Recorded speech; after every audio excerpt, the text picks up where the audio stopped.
This is Aska Tanveer with Kashmir Panorama.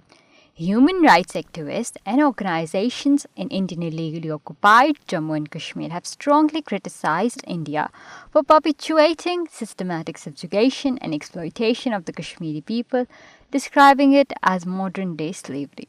According to Kashmir Media Service, on the International Day for the Abolition of Slavery, the rights activists and watchdogs have expressed concern over widespread abuses, citing forced disappearances, torture, and detentions as part of India's efforts to suppress the Kashmiri struggle for self determination. They mentioned that Indian forces have institutionalized sexual violence against Kashmiri women, which is a heinous manifestation of modern slavery.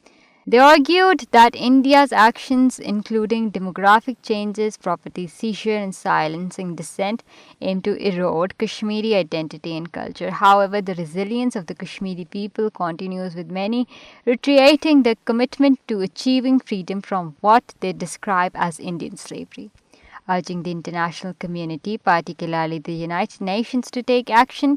The advocates of Kashmiri's fundamental rights have called for the implementation of the UN resolution that reflect the will of the Kashmiri people. They emphasize that India's strategies to suppress Kashmiris will fail and reiterated their determination to resist any attempts to reduce them to subjugation. Moreover, all parties to the conference, Azad Jammu and Kashmir chapter has said that India is using all kinds of cruel tactics to perpetuate its illegal occupation of Jammu and Kashmir. According to Kashmir Media Service, APHC AJK convener Ghulam Mohammad Safi, in a statement issued in Islamabad on the occasion of the International Day for the Abolition of Slavery, said as soon as the world and the word is not out of the slavery comes, and when it comes to the mind of the people, the image of an old era comes to the mind when people were enslaved, imprisoned, and forced to work. He added that even today in the 21st century, slavery is still present in our world with all its ugliness. He said India, which calls itself the world's largest democratic country and a champion of human rights, landed its troops at Srinagar airport in the darkness of the night on the 26th of October 1947 and made a free and sovereign state its slave through force. Ghulam Muhammad Safi said to perpetuate this forced slavery and illegal occupation, India has martyred lakhs of Kashmiris, imprisoned thousands, and subjected them to the worst kind of torture anybody could imagine, while hundreds of children have been disabled for life by being beaten with pallets. Properties worth crores of dollars have been confiscated, and hundreds of employees have been forcibly dismissed on baseless charges. He said that this unstoppable cycle of cruelty and barbarity is still going on. He said the Kashmiri people have been struggling since 1947 to get rid of the Indian slavery, and they are determined that the just struggle will be continued at all cost until every single Indian soldier leaves the land of Kashmir. Ghulam Ahmad Khan Safi appealed to the United Nations, the Islamic world, and human rights organizations to come forward and fulfill their responsibility to give the Kashmiris their right to self-determination. Moreover, the farmers and activists in Indian illegally occupied Jammu and Kashmir have raised serious concerns over the authorities' plans to construct satellite colonies along the ring road, fearing further loss of agricultural land, as there has been not less destruction already in Kashmir.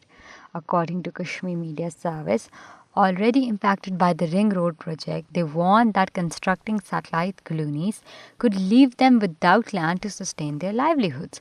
Farmers say they have suffered significant losses due to the ongoing road and highway projects.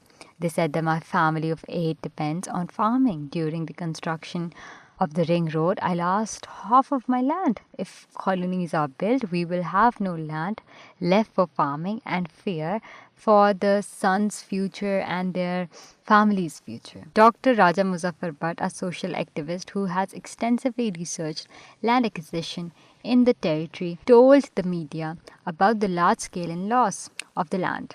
The Srinagar semi-ring road project alone took thousands of canals of fertile irrigated land in Budgam district. Over 5,000 canals were acquired, but affected farmers were not paid fair compensation as per the Right to Fair Compensation Act, which became applicable only after Article 370 was revoked, he added.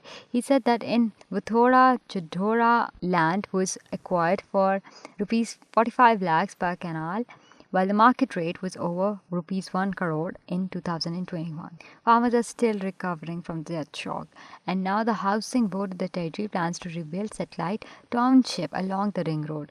Will people grow crops or apples? We are fast losing agricultural land, which will lead to disastrous future for Kashmir. If this continues, we will be landless by 2035. The master plan mandates 20% green spaces, but we currently have only 2%.